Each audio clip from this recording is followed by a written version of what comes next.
Break के बाद फिर से एक बार आपका स्वागत है। और पिछले कुछ मिनटों में थोड़ी सी गिरावट इंडेक्स लेवल पर दिखी है। अब करीब 40 अंकों की गिरावट के साथ 25,425 के आसपास निफ्टी कारोबार करता हुआ, और बैंक निफ्टी भी करीब 150 अंकों की गिरावट के साथ 56,883 के आसपास 56,880 के पास। तो पिछले कुछ मिनटों में थोड़ी सी गिरावट बढ़ती हुई नजर आ रही है। कई सारे मेहमान हमारे साथ ऑलरेडी जुड़े हुए हैं और इस बीच नीलेश जैन भी हमारे साथ जुड़ चुके हैं। नीलेश, गुड आफ्टरनून, शुक्रिया समय निकाल कर जुड़ने के लिए। सबसे पहले आपके क्लोजिंग कॉल्स कौन से होंगे, स्टॉक स्पेसिफिक आइडियाज बताएं। Very good afternoon to you. बिल्कुल, देखिए स्टॉक स्पेसिफिक यहाँ पर लॉन्ग साइड में हम फोकस करके चल रहे हैं। जिस हिसाब से मार्केट में आज के दिन थोड़ा सा कंसोलिडेशन हमें देखने को मिल रहा है। निफ्टी, बैंक निफ्टी एक रेंज में ट्रेड करते हुए नजर आ रहे हैं। हालांकि थोड़ा सा दबाव हमें जरूर देखने को मिला है ऊपरी स्तर पर स्टॉक स्पेसिफिक अट्रैक्शन काफी अच्छा हमें देखने को मिल रहा है। तो सबसे पहले खरीदने की सलाह होगी अडानी पोर्ट को। अडानी पोर्ट में पिछले 4 दिनों की गिरावट के बाद आज एक सपोर्ट लेके रिवर्सल काउंटर दिखाता हुआ नजर आ रहा है। तो यहाँ से जो पुल बैक है वो थोड़ा एक फॉलो अप मूव हमें देखने को मिल सकता है टुवर्ड्स द लेवल्स ऑफ 1480। तो 1480 तक के लेवल्स ऊपरी स्तर पर देखने को मिल सकते हैं। 1410 का स्टॉप लॉस रखना होगा। वहीं जो दूसरा स्टॉक हमने पिक किया है वो है डिलीवरी। देखिए डिलीवरी में भी काफी अच्छा मोमेंटम हम लगातार पिछले कुछ दिनों से देख रहे हैं। एक काफी अच्छा बॉटम फॉर्मेशन 240 पे बना था, उसके बाद लगातार एक हाइट बॉटम फॉर्मेशन बन रहा है। काउंटर ने एक फ्रेश ब्रेकआउट हमें आज के सेशन में दिखाया है और यहाँ से एक फर्दर अपसाइड मूव इस काउंटर को 415 तक ले जा सकता है। स्टॉप लॉस रखना होगा 386 का। डिलीवरी को भी लॉन्ग करने की सलाह होगी। ठीक है, तो अदानी पोर्ट्स पर खरीदारी की राय 1480 तक के लेवल्स नजर आ सकते हैं। 1410 का स्टॉप लॉस रखने की सलाह। और इसके अलावा भी कई सारे स्टॉक्स जहां पर काफ़ी एक्शन दिखा है। एफएमसीजी सेक्टर की तो हमने चर्चा ऑलरेडी कर दी, लेकिन इसके अलावा ऑटो सेक्टर पर भी नज़र डालते हैं। आयशर मोटर्स हरे निशान में कारोबार करता हुआ अच्छी खासी तेज़ी यहाँ पर दिखी है। Exide Industries, Bajaj Auto, Motherson Sumi, तो कई सारे स्टॉक्स जो हरे निशान में कारोबार करते हुए, हालांकि इंडेक्स लेवल पर निफ्टी ऑटो इंडेक्स हल्की सी गिरावट के साथ कारोबार करता हुआ। हरीश, क्या राय होगी आपकी ऑटो सेक्टर के इन स्टॉक्स पर, और कोई पोजिशनल ट्रेड बनेगा यहाँ पर? निफ्टी ऑटो में थोड़ा बहुत साइडवेज रुझान है। अगर लास्ट 15 मिनट से देखते हैं तो नीचे लेवल से कुछ कुछ ऑटो एंसिलरी स्टॉक्स में मुझे लग रहा है कि वहाँ पे मोमेंटम बिल्टअप हो रहा है। लेकिन मगर मेजर ऑटो स्टॉक्स में देखा जाए तो चुनिंदा स्टॉक्स में ही मोमेंटम देखने मिल रहा है। जैसे कि टीवीएस हो गया, टीवीएस मोटर्स हो गया, लास्ट कुछ दिनों से देखने मिल रहा था। मुझे लग रहा है कि अभी एक फिलहाल एक स्टॉक रडार पे आया है। मुझे लग रहा है कि ऑटो सेक्टर में बजाज ऑटो, अगर बजाज ऑटो देखा है तो लास्ट कुछ दिनों से कंसोलिडेट हो रहा था। आज के ट्रेडिंग प्राइस मूवमेंट देखा है तो थोड़ा बहुत वॉल्यूम भी गेन कर रहा है। मुझे लग रहा है कि ऑटो इंडेक्स में अगर बजाज ऑटो थोड़ा एक बेस भी बन चुका है ऑलमोस्ट अराउंड 8330 लेवल्स के आसपास। मुझे लग रहा है कि वहां से बाउंस बैक देखने मिल सकता है, रैली भी देखने मिल सकता है। क्योंकि अगर रेजिस्टेंस की बात करते हैं तो बजाज ऑटो के लिए रेजिस्टेंस जोन है 8800 और 9000 के अराउंड आसपास है। तो मुझे लग रहा है कि बजाज ऑटो को एक देखना चाहिए करंट लेवल्स ऑफ बाइंग के लिए रुझान में। तो क्योंकि जैसे मैंने बताया 8330 के आसपास सपोर्ट जोन से उसी का स्टॉप लॉस मेंटेन करना चाहिए। और ऊपर मुझे लग रहा है कि स्टॉक में 8800 से लेके 8900 के टारगेट्स के लिए बाइंग कर सकते हैं बजाज ऑटो के लिए। 900 तक के लिए बाइंग कर सकते हैं बजाज ऑटो को। कैस्ट्रॉल को लेकर खबर आ रही है कि मृणालिनी श्रीवास्तव 5 साल के लिए सीएफओ और डायरेक्टर नियुक्त की गई हैं। ठीक है, कुछ और अगर अपडेट आते हैं तो उस पर नज़र डालेंगे। लेकिन कैस्ट्रॉल पर एक व्यू भी ले लेते हैं। मृणालिनी श्रीनिवासन, ठीक है, सीएफओ डायरेक्टर नियुक्त ये की गई हैं। कैस्ट्रॉल 200-220 यही भाव हमने काफ़ी समय से देखा है कैस्ट्रॉल का। इस पर निमेश जी जरा व्यू दीजिए, क्या करना चाहिए कैस्ट्रॉल में अगर किसी की पोजीशन हो तो? देखिए, अभी तक ये ट्रेडिंग का स्टॉक नहीं है, ये इन्वेस्टमेंट का स्टॉक है। और आप मिनिमम 2 साल के लिए बाय करना चाहते हैं तो डेफिनेटली आप ले सकते हैं। फिलहाल जिस तरह से चार्ट का स्ट्रक्चर है, एक शॉर्ट टर्म स्ट्रक्चर है जिसके अंदर राइजिंग चैनल के अंदर stock higher top higher bottom बना रहा है। और जिस तरह से मोमेंटम गेन करने का ट्राई कर रहा है, मेरा मानना है कि ऊपर में 235 तक देखने को मिल सकता है। बट अगेन मैंने जैसे बोला कि ये ट्रेडिंग का नहीं है, इन्वेस्टमेंट का स्टॉक है। अगर आप कैस्ट्रॉल में इन्वेस्टमेंट करते हो तो आपको डिविडेंड यील्ड भी काफी अच्छा बेहतर मिलता है। तो मेरा मानना है कि आपका लॉन्ग टर्म का नजरिया है, 2 साल का नजरिया है, तो डेफिनेटली ये लेवल पे काफी अच्छे लेवल पे मिल रहा है, तो ये लेवल से बाय करना चाहिए। और ऊपर में मेरा मानना है कि 280-300 तक के लेवल आने वाले 2 साल में देखने को मिल सकते हैं। तो व्यू फिलहाल बुलिश है कैस्ट्रॉल के अंदर लॉन्ग टर्म के लिए आसे। लॉन्ग टर्म के लिहाज से व्यू बुलिश है कैस्ट्रॉल के शेयर पर। लेकिन आज हम देख रहे हैं कि बाजार की सुस्ती में ना जो एसी बनाने वाली जो कंपनीज हैं, चाहे वो ब्लू स्टार हो, चाहे वो हैवेल्स हो, वहाँ पर हम देख रहे हैं कि गिरावट पर कारोबार हो रहा है। हैवेल्स में गिरावट ज़्यादा है, इनफैक्ट वोल्टास में भी गिरावट थी, लेकिन वोल्टास में लोअर लेवल से थोड़ी सी रिकवरी आ रही है। हैवेल्स पर नीलेश जी व्यू दीजिए। करीब 3-3.5% के आसपास की गिरावट है हैवेल्स में, क्या और ये शेयर नीचे जाएगा? देखिए अभिषेक जी, यहाँ पर लगातार काउंटर ने रेजिस्टेंस फेस किया है 1600 के लेवल के आसपास। तो जब तक ये 1600 के ऊपर नहीं निकलता है तब तक यहाँ पे लॉन्ग ट्रेड अवॉइड करें। और निचले स्तरों पर 1500 के आसपास का इंपॉर्टेंट सपोर्ट है। तो मेरे ख्याल से अगर थोड़ी और गिरावट होती है तो 1500 के आसपास सपोर्ट काउंटर लेना चाहिए। कोई बड़ी गिरावट अभी फिलहाल यहाँ से हमें देखने को शायद ना मिले।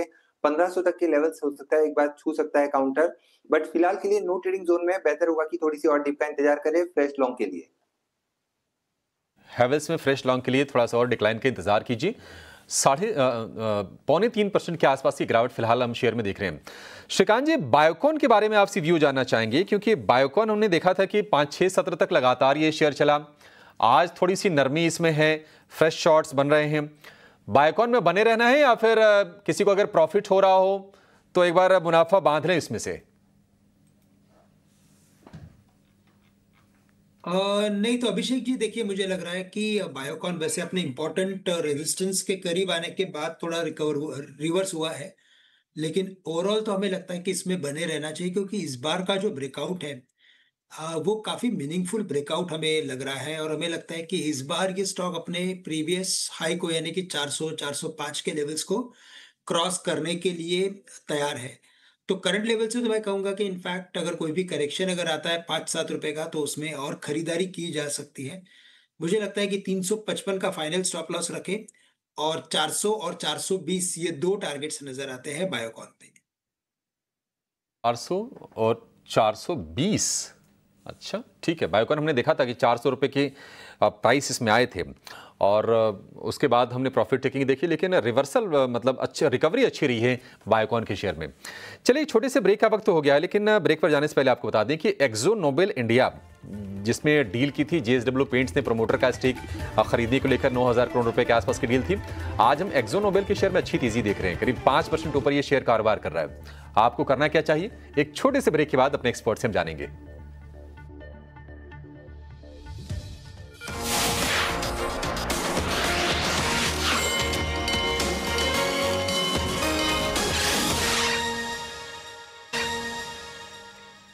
स्वागत है आपका क्लोजिंग कॉल पे। और अब बाजार की बात करें तो निफ्टी ज़रूर सुस्त है, फ्लैट है, शायद सो भी रहा है। लेकिन अगर बात करें निफ्टी बैंक की तो यहाँ पे थोड़ी सी करेक्शन जो है बढ़ रही है। एक बार निफ्टी बैंक का चार्ट लाते हैं डायरेक्टर साहब, यहाँ पे देखते हैं कि क्या एक्शन देखने मिल रहा है। थोड़ी सी जो है गिरावट हो रही है और निफ्टी अभी और फ्लैटिश है 25,450 लेवल्स पे। निफ्टी बैंक कोशिश करे रिकवरी का, बट अभी भी टाइम है।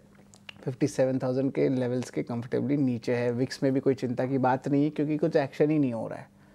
अब चलिए श्रीकांत जी आपसे एक बार बात कर लेते हैं। यहाँ पे ऑफकोर्स देखें श्रीकांत जी तो पीएसयू बैंक्स को लेके जो है ऑफकोर्स एक लॉन्ग टर्म बेसिस पे पोजिशनली पॉजिटिव अप ट्रेंड चल रहा है। आपको कुछ अच्छा लग रहा है पीएसयू बैंकिंग स्पेस में या कुछ प्राइवेट बैंकिंग में भी है आपके पास? तो देखिए, मुझे लग रहा है कि पीएसयू बैंक्स में वैसे ट्रेंड काफी स्ट्रॉन्ग नजर आता है। वहां पे लगता है कि मोमेंटम जारी है और जारी रहेगा। स्पेसिफिकली कैनरा बैंक हमें अच्छा लग रहा है, जो 114-115 के करीब ट्रेड कर रहा है। हमें लगता है कि ये स्टॉक ग्रेजुअली एक बार 130 रुपए तक जा सकता है। तो कैनरा बैंक पे फोकस करना चाहिए। साथ ही साथ मुझे लगता है कि यूनियन बैंक ये भी ऐसा एक स्टॉक है कि जहां में तेजी अभी भी कंटिन्यू कर रही है ये पर्टिकुलर स्टॉक। और अगर इसमें तेजी बनती है तो ये स्टॉक कम से कम वापस 167-170 इसके प्रीवियस हाई तक जा सकता है। और एक स्टेट बैंक ऑफ इंडिया, यहाँ पे भी हमें लगता है कि तेजी बनेगी और ये भी स्टॉक 850 रुपए तक जा सकता है। प्राइवेट बैंक्स की अगर बात करें तो वहां पे मुझे लग रहा है कि थोड़ा एक प्रेशर बनेगा, क्योंकि ये सभी स्टॉक अपने फेयर वैल्यू के काफी नजदीक आ चुके हैं। तो अपसाइड काफी कम बचती है as compare to PSU banks. तो इसी वजह से पीएसयू बैंक्स को ज्यादा प्रेफरेंस देना चाहिए इस पर्टिकुलर करंट एक्टिविटी में। जी बिल्कुल। नीलेश, आपकी भी एक बार राय लेना चाहेंगे कि ऑफ कोर्स यहाँ पे देखें तो चेन्नई पेट्रोकेम यहाँ पे देखिए भारी गिरावट आई है। आज लगभग स्टॉक 4% गिरा हुआ है। यहाँ पे ऑफ कोर्स देखा जाए तो कुछ सेलिंग जो है आ रही है कुछ ऑयल एंड गैस सेगमेंट्स पे भी। यहाँ पे आपकी क्या राय रहेगी नीलेश? देखिए पिछले सप्ताह यहाँ पे एक बड़ा स्पर्ट हमने फ्राइडे को देखा था। इनफैक्ट पिछले 3 दिनों से यहाँ पे एक तरफा तेजी देखने को मिली थी। तो जो फ्राइडे का स्पर्ट था उसके बाद आज हम कह सकते हैं कि थोड़ी प्रॉफिट टेकिंग हमें देखने को मिल रही है, लेकिन वॉल्यूम का पार्टिसिपेशन उतना नहीं है। तो हो सकता है कि यहाँ पे फिर से हमें काउंटर सपोर्ट लेता हुआ नजर आए। समवेयर अराउंड 720 725 का काफी अच्छा सपोर्ट है। तो थोड़ी सी गिरावट और गिरा सकती है, बट 720 725 के आसपास सपोर्ट लेके काउंटर में गोइंग फॉरवर्ड फिर से एक रिवर्सल देखने को मिल सकता है। नजरिया चेन्नई पेट्रो और इसके अलावा कई सारे स्टॉक्स पर हमने चर्चा की, लेकिन 3 बज चुके हैं और हमारे खास सेगमेंट का समय हो चुका है मार्केट से 3।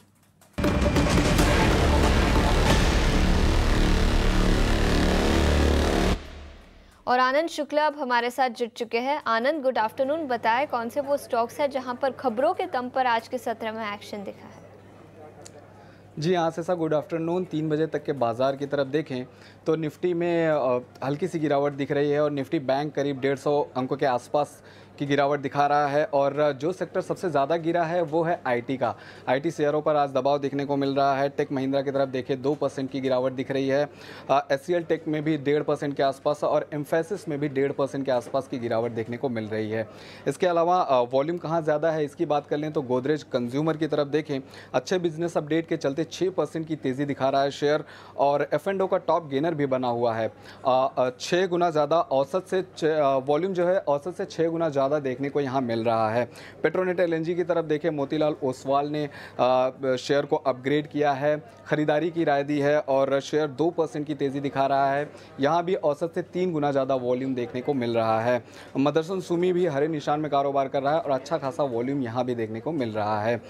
डिक्सन टेक पर एक अपडेट है। यूरेका फोर्ब्स ने कंपनी के साथ करार किया हुआ है और ये जो करार है वो वैक्यूम क्लीनर पोर्टफोलियो को और ज़्यादा मजबूत बनाने के लिए किया गया है। शेयर में 2% के आसपास की तेज़ी देखने को मिल रही है। अंत में एक ब्रोकरेज रिपोर्ट की बात करें तो डॉबर पर नुआमा की ब्रोकरेज रिपोर्ट आई है। बुलिश ब्रोकरेज रिपोर्ट है, खरीदारी की राय दी है और लक्ष्य रखा है 615 रुपये का। इसके साथ साथ कंपनी के जो बिजनेस अपडेट हैं वो अनुमान के मुताबिक आए थे। नियर टर्म में अच्छे प्रदर्शन की उम्मीद भी जताई जा रही है। इसी के चलते शेयर में 4% के आसपास की तेज़ी आज देखने को मिल रही है। तो 3 बजे तक ये सारे अपडेट्स थे जिनकी वजह से इन सारे शेयरों में एक्शन आज देखने को मिल रहा है। बिल्कुल, तो कई सारे स्टॉक्स जो खबरों के दम पर आज के सत्र में फोकस में है। आनंद, शुक्रिया पूरी डिटेल्स के साथ हमारे साथ जुड़ने के लिए। एफएमसीजी सेक्टर पर तो नज़र है ही, लेकिन एक और स्टॉक पर नज़र डालेंगे। इंडस टावर 3.5% से ज़्यादा की गिरावट आज इस स्टॉक में दिखी है। निफ्टी 500 इंडेक्स के टॉप लूजर्स में भी शामिल है। इंडस टावर्स 409 के आसपास कारोबार करता हुआ। श्रीकांत, क्या राय होगी आपकी इंडस टावर्स पर आज की गिरावट के बाद? बिल्कुल, तो देखिए मुझे लगता है कि यहाँ पे भी जो करेक्शन है वो थोड़ा और एक्सटेंड हो सकता है, क्योंकि आज की जो गिरावट है वो काफ़ी स्टीप थी और स्पिनिंग टॉप होने के बाद अगर कोई करेक्शन अगर आता है तो उसमें क्लैरिटी होती है कि स्टॉक में थोड़ा करेक्शन और बढ़ सकता है। बट हमें लगता है कि ये 410 के करीब अभी ये ट्रेड कर रहा है। 400 रुपये तक मैक्सिमम ये आ सकता है या गिर सकता है। तो 400 या 395 के रेंज में बिल्कुल इसे खरीदा जा सकता है, क्योंकि ओवरऑल हमें लगता है कि स्टॉक फाइनली एक रेंज के अंदर ट्रेड करते हुए नजर आएगा। और अगर बाय ऑन डिप्स की strategy at important support levels रखते हैं तो ज़्यादा फायदेमंद होगी। तो 400 से लेकर 395 के रेंज में इंडस टावर को वापस से खरीदा जा सकता है, लेकिन करंट लेवल से इसे खरीदने की कोशिश ना करें। कोई भी रिबाउंड अगर मिलता है तो वापस से मैं कहूंगा कि 415 420 के रेंज में इसमें अपनी पोजीशंस को कम करने का एक मौका मिला तो पोजीशंस कम करना भी उतना ही जरूरी है। नजरिया इंडस टावर्स पर 409 के आसपास स्टॉक अभी कारोबार करता हुआ 3.5% की गिरावट के साथ निफ्टी 500 इंडेक्स के टॉप लूजर्स में शामिल। लेकिन इंडस टावर्स के अलावा इन्फो एज इस स्टॉक में भी भारी गिरावट दिखी है। ये भी स्टॉक करीब 3.5% नीचे कारोबार करता हुआ। नीलेश, क्या राय होगी इन्फो एज 1430 के आसपास? बिल्कुल, देखिए यहाँ पर थोड़ा सा स्ट्रक्चर वीक होता हुआ नजर आ रहा है। काउंटर ने अपने इंपॉर्टेंट सपोर्ट को ब्रेक किया है। अगर 1450 के नीचे की क्लोज होती है तो यहाँ पे थोड़ी सी खराब क्लोज मानी जाएगी और उसके बाद निचले स्तर पर 1400 और 1380 तक के लेवल में फिर से रिटेस्ट होते हुए नजर आ सकते हैं। तो स्ट्रक्चर तो थोड़ा सा वीक है। जब तक 1450 के ऊपर क्लोज नहीं होता है तब तक कोई फ्रेश खरीदारी यहाँ पर करने की सलाह नहीं होगी। फिलहाल इट्स एन अवॉइड। एच पे जो है ऑफ कोर्स अवॉइड की राय है, लेकिन स्टॉक है CSC, स्टॉक लगभग 1% ऊपर है। श्रीकांत, यहाँ पे of course fresh long positions भी आ रहे हैं, थोड़ी लॉन्ग बिल्डअप आ रही है और टेक्निकल एनालिस्ट की राय भी है कि यहाँ पे अच्छी मोमेंटम आ सकती है। ज़रा देखें क्या इंपॉर्टेंट लेवल्स लग रहे हैं। 180 रुपये पे जो है करंटली ट्रेड कर रहा है श्रीकांत। बिल्कुल, तो देखिए CSC भी काफी वैसे चल चुका है, एक ओवरबॉट टेरिटरी में आ चुका है, लेकिन चूंकि मोमेंटम कंटिन्यू कर रहा है तो पॉसिबिलिटी है कि हम शायद जो अभी ये 180 के करीब ट्रेड कर रहा है स्टॉक, वो हम एक बार शायद 190-95 तक भी देख सकते हैं। तो करंट लेवल से तो मैं यही कहूंगा कि अगर इसमें इन्वेस्टमेंट्स हो या अगर कोई ट्रेडिंग पोजीशन हो तो पोजिशनल बेसिस पे इसे कंटिन्यू किया जा सकता है। जी बिल्कुल, CSC पे जो है फर्स्ट लंबे अवधि के लिए एक राय भी बनती है, लेकिन कुछ शॉर्ट बिल्डअप वाले स्टॉक्स की जो लिस्ट कर जो हम सामने लाते हैं यार, यहाँ पे दिख रहा है ऑफ कोर्स देखेंगे हम नाल्को लगभग 2% डाउन है। यहाँ पे स्टॉक की बात करें तो 190 लेवल्स के नीचे आ गया है। ऑफ कोर्स मेटल स्पेस में ओवरऑल ट्रेंड देखें तो 8 महीने का ब्रेकआउट दिए थे। नीलेश, ज़रा नाल्को पे आपकी क्या राय रहेगी? कुछ रिकवरी करने की कोशिश भी नहीं कर रहा है ये स्टॉक, देखिए स्क्रीन पे देखिए 190 के नीचे पड़ा हुआ है। नीलेश, बिल्कुल ठीक कहा आपने। देखिए थोड़ा सा स्ट्रक्चर इनफैक्ट वीकनेस की तरफ इंडिकेशन दे रहा है। पिछले सप्ताह थोड़ा कंसोलिडेट हुआ था, आज थोड़ा सा स्ट्रक्चर वीकनेस दिखा रहा है। हो सकता है यहाँ पर 185 तक के लेवल लोअर साइड में देखने को मिले, तो ज्यादा बड़ी गिरावट नहीं बट थोड़ी सी गिरावट यहाँ पे देखने को मिल सकती है। 180 के आसपास काफी स्ट्रॉन्ग सपोर्ट है। अगर लॉन्ग पोजीशन है तो 180 का स्टॉप लॉस लगाएं। अगर थोड़ी डिक्लाइन आती है 185 के नीचे फिसलता है तो एक कॉन्ट्राबेट 180 के स्टॉप लॉस से लेके चल सकते हैं, क्योंकि ओवरऑल काउंटर एक रेंज में है। 180 से 195 की इसकी ब्रॉडर रेंज है, तो इसी रेंज में ये पर्टिकुलर काउंटर ट्रेड होता हुआ नजर आएगा। ठीक है, नैल्को को लेकर ये व्यू आज है और आज हम देख रहे हैं कि मेटल वाले शेयरों में कमजोरी है। बाजार तो पूरी तरह से दायरे में है, मतलब कोई चेंजेस ऐसे हो नहीं रहे हैं। हालांकि स्टॉक स्पेसिफिक एक्शन है, वो एक्शन कहाँ है? कंज्यूमर स्टॉक्स में है, थोड़े से केमिकल में हमें देखने को मिल रहा है। एक जरा शेयर मेट्रोपोलिस लेकर आइए। मेट्रोपोलिस में आज मूव्स अच्छे हैं, करीब 5% ऊपर ये शेयर कारोबार कर रहा है। नीलेश जी, आज सुबह जो रफ्तार पकड़ी शेयर ने उसको गंवाई नहीं है और डे हाई के आसपास है मेट्रोपोलिस, और अच्छी तेजी मेट्रोपोलिस के शेयर में आई। हमने देखा था कि 1700 लेवल के आसपास थोड़ा समय बिताया, उसके बाद क्या कमाल की रफ्तार पकड़ी। यहां से और कितनी तेजी की गुंजाइश आप देख रहे हैं शेयर में? देखिए अभिषेक जी, ये पर्टिकुलर स्पेस अगर आप आज के दिन देखें तो काफी अच्छा मोमेंटम हमें इस पर्टिकुलर स्पेस में देखने को मिल रहा है। मेट्रोपोलिस, फोर्टिस, थायरोकेयर, इनफैक्ट ये जो लेबोरेटरीज वाली कंपनियां हैं यहाँ पर काफी अच्छा स्पर्ट देखने को मिल रहा है। तो इस स्पेस में मेट्रोपोलिस जिस हिसाब से आज इस काउंटर ने अपने इंपॉर्टेंट 200 एक्सपोनेंशियल मूविंग एवरेज को 1800 के आसपास जो प्लेस है उसको ब्रेक किया है, तो 1900 से लेके 1980 तक की अपसाइड यहाँ देखने को मिल सकती है। 1800 के नीचे का स्टॉप लॉस लगा के मेट्रोपोलिस में लॉन्ग पोजीशन है तो बने रहे, और फ्रेश खरीदारी भी गिरावट पर करने की सलाह होगी, क्योंकि 5% का ऑलरेडी एक्सपर्ट हम देख चुके हैं। थायरोकेयर ये हमारी ओर से एक और बेट हो सकती है लॉन्ग साइड में, जिसे प्ले करके चल सकते हैं। 1080 की अपसाइड के लिए 1025 का स्टॉप लॉस रखना होगा, और थायरोकेयर हमें टेक्निकली यहाँ से पसंद आ रहा है, can be a BTST trade. ठीक है, मेट्रोपोलिस 1980 के टारगेट। नीलेश जी का व्यू।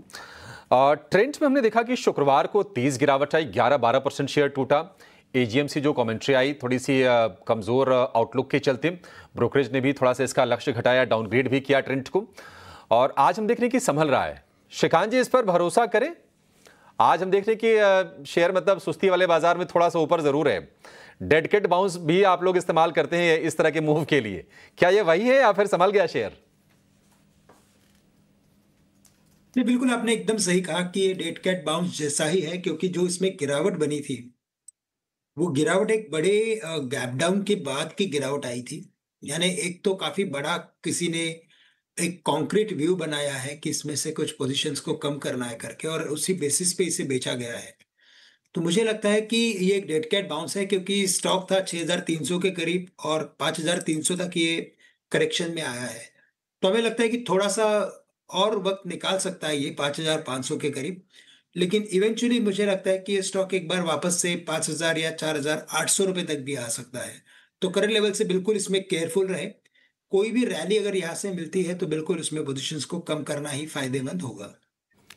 ठीक है, ट्रेंड के लिए ये व्यू। लेकिन निफ्टी इस वक्त 0.01% ऊपर, निफ्टी बैंक 0.11% नीचे।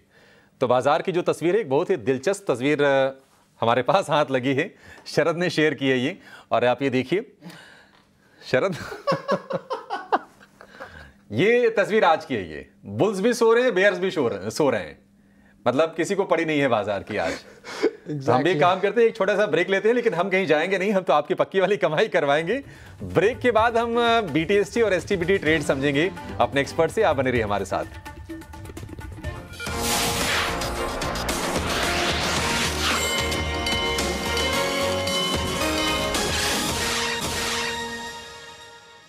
ब्रेक के बाद फिर से एक बार आपका स्वागत है। इंडेक्स लेवल पर बिल्कुल भी एक्शन नहीं है। निफ्टी एब्सोल्युटली फ्लैट 25,460 के आसपास कारोबार करता हुआ। निफ्टी बैंक हल्की सी गिरावट के साथ 70 अंकों की गिरावट यहां पर दिखी है। लेकिन कई सारे इंडिविजुअल स्टॉक्स जहां पर एक्शन दिखा है। टेलीकॉम सेक्टर के कुछ स्टॉक्स पर नजर डालते हैं।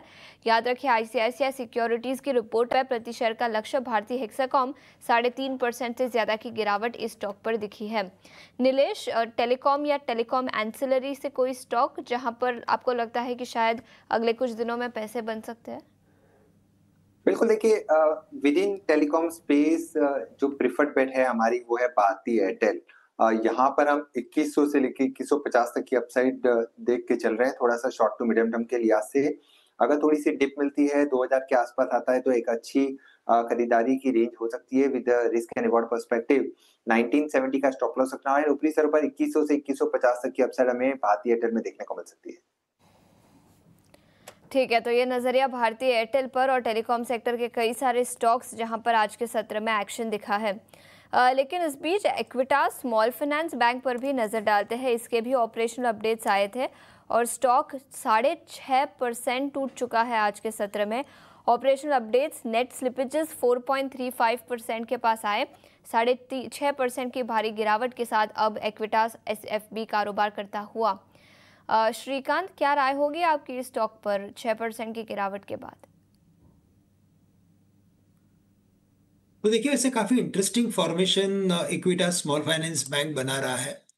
मल्टीपल टाइम 63-64 के करीब सपोर्ट लिया है, मल्टीपल टाइम 71-72 के करीब रेजिस्टेंस मिला है इसे। इस बार अगर ये 60 के लेवल्स को अगर तोड़ देता है तो फिर मुझे लगता है कि थोड़ी दिक्कतें इसमें और भी बढ़ सकती हैं। तो करंट लेवल से तो मैं कहूंगा कि ऑलरेडी स्टॉक करेक्ट हो चुका है, करेक्शन में आ चुका है। तो करंट लेवल से तो थोड़ा सा पेशेंस रखा जा सकता है। बट 60 के नीचे अगर क्लोज करता है तो फिर इसमें जो भी पोजीशन हो उसमें से एग्जिट करना जरूरी है। और अगर हायर लेवल्स पे अगर रिबाउंड अगर कर लेता है तो फिर हमें लगता है कि वापस से एक बार ये 72-73 तक रैली कर सकता है। तो करंट लेवल से राय यही रहेगी कि इसे होल्ड करे। करंट लेवल्स पे जो है होल्ड की राय जो है उस पे नज़र ज़रूर रहेगी। लेकिन चलिए एक बार सिंजीन पे एक बार नज़र डालते हैं। यहाँ पे क्या मोमेंटम आ रहा है स्टॉक में? जो है थोड़ी सी गिरावट ज़रूर देखने मिल रही है, लेकिन लॉन्ग टर्म चार्ट्स पे जो है क्या राय रहेगी उस पर भी नज़र रहेगी। नीलेश, एक बार सिंजीन पे आते हैं। सिंजीन पे आपकी क्या राय रहेगी? थोड़ी सी शॉर्ट बिल्डअप ज़रूर देखने मिल रही है, बट वो नेवरदलेस जो है क्या एक रिकवरी आ सकती है? वो देखिए 640-650 के लेवल्स के बीच में जो है अभी भी फंसा हुआ है स्टॉक। 8 या 10 सेशन में देख रहे हैं चार्ट में जो है ये पैटर्न नज़र आ रहा है। तो लगता है कि यहाँ से जो है एक अप मूव आ सकती है कि कंसोलिडेशन रेंज में ही फंसा रहेगा स्टॉक? देखिए, एक रेंज में फंसा हुआ है। कोई ज्यादा बड़ी अपसाइड यहाँ पे शायद हमें देखने को ना मिले, क्योंकि काउंटर 620 का सपोर्ट ले रहा है, 660 पे रेजिस्टेंस फेस कर रहा है। तो ये इसकी एक सीमित दायरा हम कह सकते हैं। इस पर्टिकुलर रेंज में ही काउंटर हमें ट्रेड होता हुआ नजर आएगा। तो यहाँ पर इमीडिएट बेसिस पे थोड़ा से शॉर्ट बिल्डअप हो रहे हैं, तो वीकनेस देखने को मिल सकती है। हो सकता है काउंटर 625-620 तक के लेवल एक बार फिर से टेस्ट करता हुआ नजर आए। तो फिलहाल के लिए नो ट्रेडिंग जोन है, यहाँ पर कोई भी खरीदारी करने की सलाह नहीं होगी। लेकिन अगर थोड़ा और फिसलता है तो लॉन्ग ट्रेड के बारे में सोच सकते हैं। बिल्कुल, थोड़ा और गिरावट आए तो इंटरेस्टिंग लेवल्स पे जो आ सकते हैं, बाइंग देख सकते हैं सिंजीन के लिए। नीलेश, फार्मा के अलावा मेटल पे भी हमने बातचीत कर ली, ऑटो स्पेस में जो है हमने बात नहीं किया है। ज़रा नीलेश बताएं, ऑटो स्पेस में आपको कुछ स्ट्रॉन्ग लग रहा है, और लग रहा है तो क्या वो टू व्हीलर सेगमेंट का रहने वाला है या कुछ और है आपके पास? हाँ, देखिए मेटल स्पेस तो थोड़ा सा आज के सेशन में वीकनेस, मैं कहूंगा वीकनेस नहीं, थोड़ा सा साइडवेज एक्शन वहां पे देखने को मिल रहा है। तो कोई बड़ी मूव फिलहाल टेक्निकली नजर नहीं आ रही है, लेकिन अगर कहीं पे फोकस करना है तो होगा टू व्हीलर स्पेस में से बजाज ऑटो। ये एक पर्टिकुलर स्टॉक है जहां पर पिछले कुछ दिनों से लगातार हम देख रहे हैं कि काउंटर एक रेंज में ट्रेड कर रहा है। छोटे टाइम फ्रेम पे यहाँ पर एक थोड़ा ब्रेकआउट हमें जरूर देखने को मिला है। तो purely from a momentum perspective counter 8550 से 8600 तक मूव कर सकता है।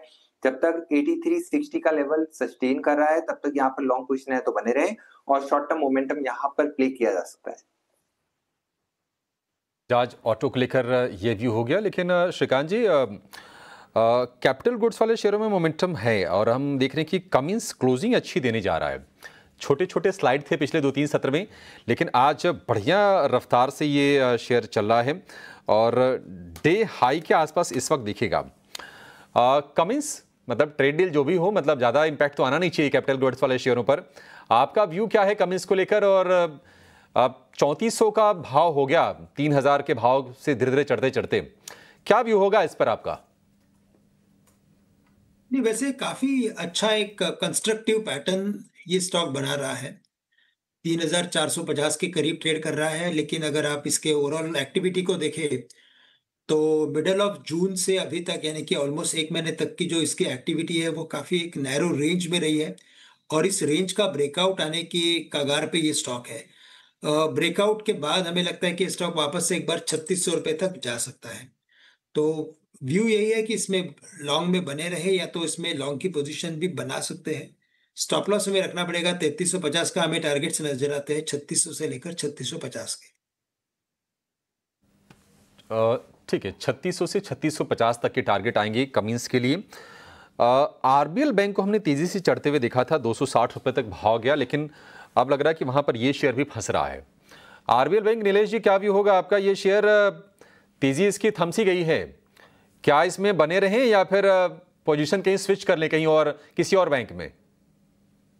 देखिए आरबीएल बैंक यहाँ पर एक स्टेबल ग्रेजुअल अपमूव हम पिछले कुछ दिनों से देख रहे हैं। मार्केट की वीकनेस का इम्पैक्ट यहाँ पर बिल्कुल नहीं आता हुआ नजर आ रहा है। तो लॉन्ग पोजीशन है तो मेरे ख्याल से एक बार के लिए बने रहना चाहिए, क्योंकि काउंटर अभी भी पॉजिटिव टेरिटरी में ट्रेड कर रहा है, जहां पर एमएससीडी आरएसआई दोनों ही पॉजिटिव टेरिटरी में ट्रेड करते हुए नजर आ रहे हैं। तो यहाँ पर अगर लॉन्ग पोजीशन है तो 242 का सबसे पहले स्टॉप लॉस लगाएं, और ग्रेजुअल अपमूव इस काउंटर को यहाँ से 270 280 तक ले जा सकती है। तो लॉन्ग पोजीशन है तो बने रहने की सलाह होगी, लेकिन फ्रेश खरीदारी यहाँ पर फिलहाल थोड़ा सा वेट एंड वॉच करके गिरावट पर करने की सलाह होगी। गिरावट का इंतजार कर रहे हैं। आरबीएल बैंक फिलहाल सपाट कारोबार होता हुआ आपको दिखेगा। भाव है 254 रुपए का। लेकिन एक लिस्ट जारी की है एमफी ने, जो कि म्यूचुअल फंड्स की संस्था है, association of mutual funds in India, stock categorization की, और इसमें बहुत सारे चेंजेस हुए हैं। बहुत सारे ऐसे शेयर हैं जो लार्ज कैप से मिड कैप में चले गए, बहुत सारे मिड कैप से लार्ज कैप में आ गए, बहुत सारे शेयर स्मॉल कैप से मिड कैप में, मिड कैप से स्मॉल कैप में। तो ये चेंजेस कौन से हैं, जरा आप इस पर नजर डाल लीजिए, और इसका असर क्या होगा ये भी आपको बताएंगे शरद। काफी लंबी लिस्ट है शेयरों की, बिल्कुल। जरा बताइए क्या चीज हुई और इसका इम्पैक्ट क्या होगा? जी बिल्कुल अभिषेक, एम्फी की जो है हर 6 महीने पे कैटेगराइजेशन होती है कि ये स्टॉक लार्ज कैप है, ये मिड कैप है, ये स्मॉल कैप है। थोड़ा बहुत चेंजेस होते रहता है। और याद रखिए जो नया लिस्ट है ना अगस्त से शुरू होने वाला है और जो जनवरी 2026 तक जाएगा। अब अभिषेक आप पूछ रहे हो इसका अहमियत क्या है? अहमियत मैं बता दूं कि जो फ्लोज है शॉर्ट टर्म बेसिस पे फ्लोज पे कोई इम्पैक्ट नहीं होगा, लेकिन लॉन्ग टर्म पे जो है फ्लोज पे इम्पैक्ट होगा। क्यों? क्योंकि जो एक्टिव स्कीम्स होते हैं उसके जो फंड मैनेजर्स होते हैं उनको वो स्टडी करते हैं।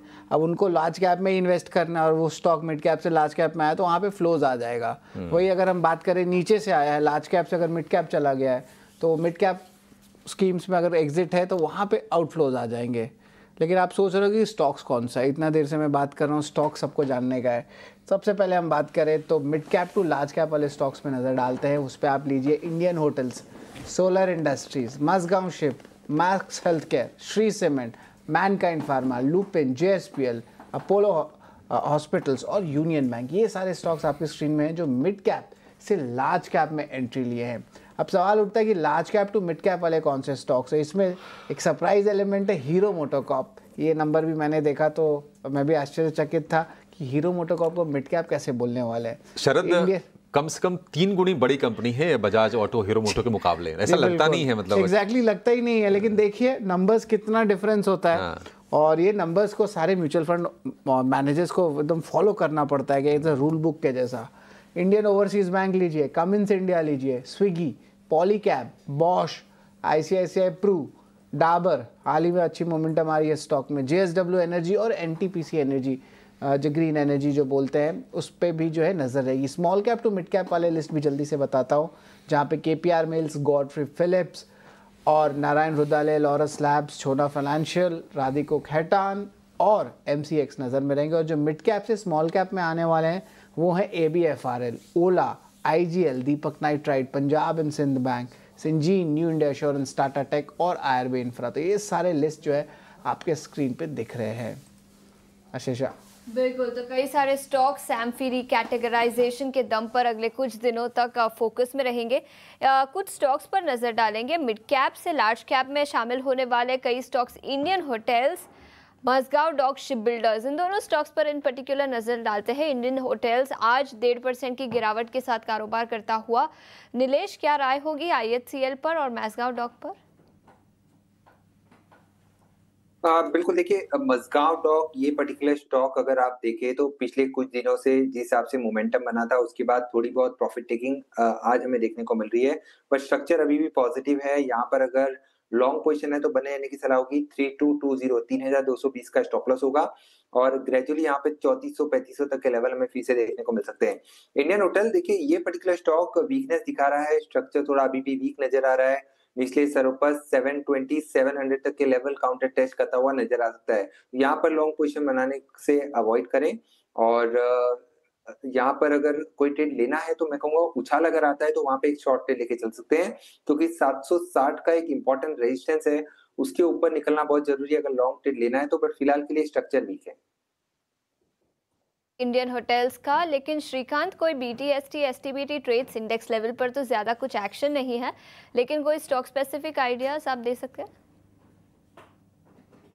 इन लेवल्स पे देखिए, मुझे लग रहा है कि अगर कोई स्पेसिफिक अगर बीटीएसटी करना है तो आज है ना, कुछ एफएमसीजी काउंटर्स में काफी अच्छी तेजी बनी है। उसमें नेस्ले हमें अच्छा लग रहा है, 2420 के करीब ट्रेड कर रहा है और काफी अच्छा फॉर्मेशन है। एक कंसोलिडेशन में से बाहर आते हुए एक फॉर्मेशन हमें दिखाई दे रहा है।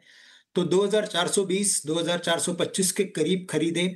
स्टॉप लॉस यहाँ पे रखे 2370 रुपए का, यानी 50 पॉइंट का स्टॉप लॉस रखना जरूरी है। हमें लगता है कि ये स्टॉक एक बार 2550 से लेकर 2600 तक के भी लेवल्स दिखा सकता है। तो 2550 के टारगेट्स के लिए करंट लेवल से नेस्ले इंडिया को खरीदा जा सकता है।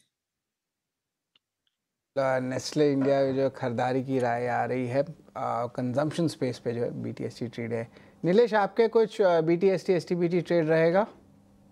बिल्कुल शरद, देखिए कुछ समय पहले हम लेबोरेटरी, हॉस्पिटल और लैब वाली कंपनियों का जिक्र कर रहे थे, जहां पर मेट्रोपोलिस के साथ साथ थायरोकेयर पर हमने खरीदारी की सलाह दी थी एज ए बीटीएसटी ट्रेड। तो वहां पे एक अच्छा स्पर्ट हमें पिछले कुछ मिनटों में देखने को मिला है।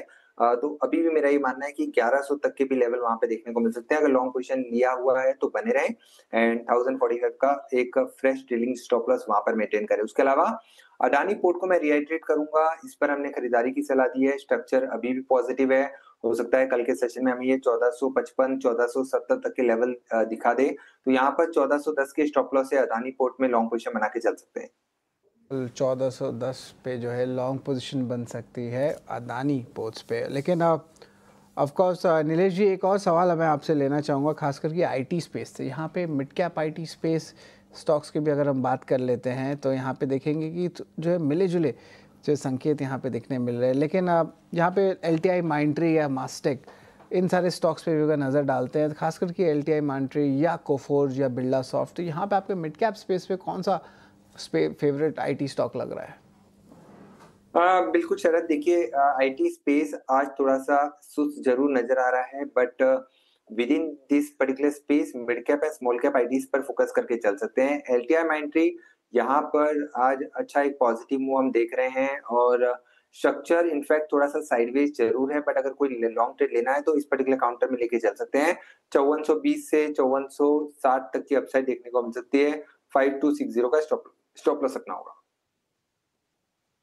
ठीक है, चलिए बाजार की क्लोजिंग की तरफ बढ़ेंगे। अब कोई ना तो ट्रेड मिल रहा है ना कोई ट्रेड लेना चाहिए। 2-2.5 मिनट के आसपास का समय बच गया है बाजार में और बहुत ही टाइट, बहुत ही नैरो रेंज रही और रेंज के बीचों बीच निफ्टी हार्डली बिना किसी बदलाव के करीब 5-6 अंक ऊपर निफ्टी फिलहाल आपको दिखेगा। और निफ्टी बैंक की बात करें तो 77 अंकों की गिरावट है और निफ्टी बैंक की भी जो रेंज रही काफ़ी सीमित रही, करीब 300 पॉइंट के आसपास की। आज का जो स्टार परफॉर्मर सेक्टोरल इंडेक्स रहा वो रहा FMCG, HUL, Tata consumer, Nestle, ये शेयर चले। ITC में भी हमने करीब 1% के आसपास के मूव देखे। अगर हम वायदा बाजार की बात करें तो वायदा में आप देखेंगे कि गोदरेज कंज्यूमर हो गया, डाबर हो गया, HUL हो गया, यहाँ पर अच्छी मूव्स आए। कमिंस एक और शेयर जहां पर हमने शुरुआत तो काफ़ी सुस्त देखी लेकिन धीरे धीरे करके रफ्तार बहुत अच्छी पकड़ी कमिंस ने और डे हाई पर करीब 3% की मजबूती के साथ ये क्लोजिंग देने जा रहा है। इसके अलावा पेट्रोनेट को लेकर रिपोर्ट अच्छी थी, 2.5% शेयर ये चला है। ब्रिटानिया में करीब 2% के आसपास की तेजी रही। वरुण बेवरेजेस में करीब 2% के आसपास की मूव्स रही। तो कंजम्पशन वाला खेमा तो आज बजिंग था, लेकिन जहां पर निराशा थी IT में थोड़ी सी हमने देखा कि लैकलस्टर मूव थे। टेक महिंद्रा करीब 2% की गिरावट हमने यहाँ पर देखी। SCL टेक 1% कमजोर रहा। विप्रो के शेयर में हमने कमजोरी देखी। इसके अलावा हिंडाल्को, अल्ट्राटेक, ये आदित्य बिरला ग्रुप के दोनों शेयर 1% से ज़्यादा की कमजोरी के साथ आज बंद होने जा रहे हैं। ग्रासी में भी 1% की कमजोरी रही। इसके अलावा BL डिफेंस कंपनी, जहां पर हमने लगातार रिकॉर्ड हाइज बनते हुए देखे थे, लेकिन BL का शेयर आज करीब 2.5% की गिरावट के साथ बंद होने जा रहा है। Jubilant food, like for like growth, यहाँ पर हमने कॉम्प्रेशन देखा और इसके चलते हमने देखा कि 4% ये शेयर टूटा है। इन्फो एज के शेयर में भी हमने देखा कि Q1 अपडेट के बाद गिरावट करीब 4% के आसपास की रही। इंडस टावर का शेयर टूटा है आज। हैवेल्स में करीब 3% के आसपास की गिरावट रही। सोना BLW, आरती इंडस्ट्रीज कुछ और शेयर है जहां पर हमने 2 से 2.5% के आसपास की नरमी आज के सत्र में हमने देखी। आज एडवांस डिक्लाइन का रेशियो भी काफ़ी वीक था। आप देखेंगे तो 1700 शेयर कमजोर थे और उसके मुकाबले सिर्फ 1050 शेयर आज बढ़त के साथ बंद होने में कामयाब हुए हैं। तो जो फाइनल क्लोजिंग हुई है कितनी, 4 अंक नीचे सिर्फ निफ्टी बंद हुआ है। पूरी तरह से वेट एंड वॉच वाला माहौल है। भारत अमेरिका के बीच किस तरह की ट्रेड डील होती है इस पर नजर है और उसके बाद अर्निंग सीजन पर फोकस पूरी तरह से शिफ्ट हो जाएगा। और आज रात को डोनाल्ड ट्रंप, जो कि अमेरिका के राष्ट्रपति हैं, वो जारी करने वाले हैं 15 देशों की लिस्ट जिनको वो टैरिफ लेटर इशू करने वाले हैं। तो उस पर नजर है। तो बाजार में हमने देखा कि बहुत ही नैरो रेंज में एक सुस्त कारोबारी हम कहेंगे। 6-7 अंक नीचे निफ्टी की क्लोजिंग हुई है 25,450 के आसपास और निफ्टी बैंक क्लोज हुआ है 56,900 के आसपास। 100 अंकों के आसपास की गिरावट, 57,000 के ऊपर की क्लोजिंग हमने शुक्रवार को देखी, कल हमने देखी थी और आज उसके नीचे आकर ये फिलहाल आप क्लोजिंग होते हुए इसमें देख रहे हैं। चलिए इसी के साथ इस शो को यहाँ पर समाप्त करने का समय भी हो गया है। फिलहाल आशीषा, शरद और मुझे दीजिए इजाजत। नीलेश जी, बहुत शुक्रिया आज आपका समय देने के लिए और तमाम शेयरों पर अपनी रणनीति हमसे साझा करने के लिए। फिलहाल इस शो में इतना ही, लेकिन ब्रेक के बाद हम कराएंगे आपकी कल की तैयारी। आप कहीं जाइएगा नहीं। नमस्कार।